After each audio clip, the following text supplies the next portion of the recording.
ठुकरा दिया जिन्होंने मुझे मेरा वक्त देखकर, ठुकरा दिया जिन्होंने मुझे मेरा वक्त देखकर। कसम खाता हूँ ऐसा वक्त लाऊंगा, कसम खाता हूँ ऐसा वक्त लाऊंगा कि मुझसे मिलना पड़ेगा वक्त लेकर।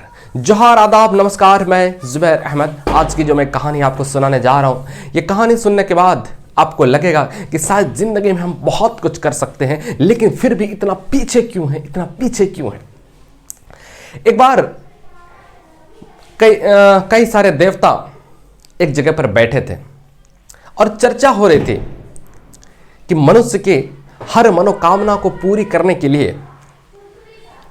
की जो शक्ति है, इस शक्ति को कहाँ छुपाया जाए। तो किसी ने कहा कि इसको गुफा में छुपा देंगे। अब एक देवता की बात पूरी भी नहीं हुई थी, वो कह रहे थे कि गुफा में छुपा दें, तो दूसरा देवता कहता है नहीं नहीं, इसको गुफा में नहीं, इसको पेड़ के नीचे छुपा देंगे। अभी इस दूसरे देवता की बात भी पूरी नहीं हुई थी, तीसरी देवता कहते हैं कि नहीं नहीं, इसको सबसे समुद्र के पानी के सबसे नीचे में इसको छिपा देंगे, वहां सबसे बेस्ट होगा।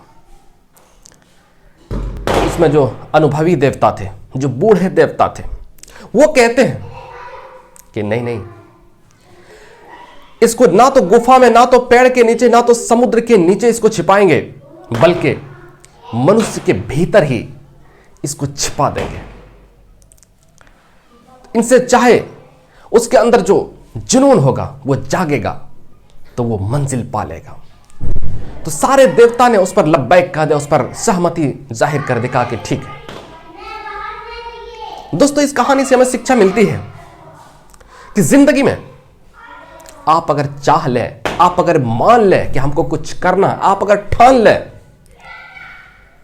कि हम कुछ कर सकते हैं, हम कुछ बड़ा कर सकते हैं, हम कुछ कर सकते हैं, तो आपको थोड़ा समय जरूर लगेगा। थोड़ा समय लगेगा, 6 महीना लग जाए, साल भर लग जाए, 18 महीना लग जाए, 15 महीना लग जाए, 20 महीना लग जाए, 22 महीना लग जाए, 2 साल लग जाए, लेकिन ये आग अगर ठंडा आपका नहीं हुआ ना, अगर अगर आपके अंदर जो आग है वो आग को ठंडा होने अगर आपने नहीं दिया ना, तो मैं इस देश के तिरंगे की कसम खाता हूं, दुनिया की कोई ताकत आपको हिला नहीं सकती।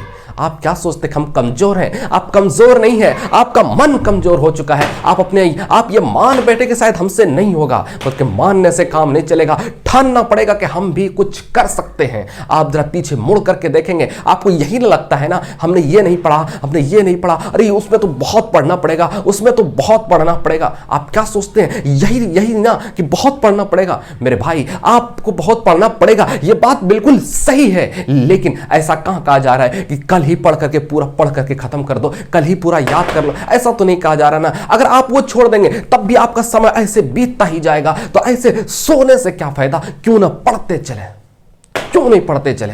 और जरूर थोड़ा थोड़ा ही, बूंद बूंद ही एक दिन बूंद बूंद से ही घड़ा भरता है। थोड़ा थोड़ा ही पढ़ेंगे, सिर्फ 3 घंटा, ज्यादा नहीं, 3 घंटे का रूटीन बना लीजिए। 3 घंटा चाहे कुछ भी हो जाए, हम अपने पहले एक फोकस, एक लक्ष्य अचीव करने के लिए आप अपने फोकस बनाइए कि हमको यही करना ही है। IAS, IPS या फिर UPSC या फिर BPSC, कोई एक का आपने फोकस बनाना है, हमको यही करना है। उसके बाद लगातार उस पर फोकस करते रहिए, चाहे कुछ भी हो जाए। 3 घंटा हमको समय देना है तो देना, छोड़ दीजिए रिश्तेदार, परिवार, दोस्ती, यारी, छोड़ दीजिए सब। एक जगह पर बैठ करके पूरी तरह से तैयारी करिए। देखिए, ज्यादा समय नहीं लगेगा और आप रिजल्ट दे देंगे, आप परिणाम दे देंगे। आपसे उम्मीद करते हैं। और अंत में मैं यही कहता हूं, दोस्त, समय बिताने से कुछ नहीं होने वाला, समय बिताने से कुछ नहीं होने वाला, समय बर्बाद करने से कुछ नहीं होने वाला। कुछ करना है, कुछ करना है, कुछ करना है।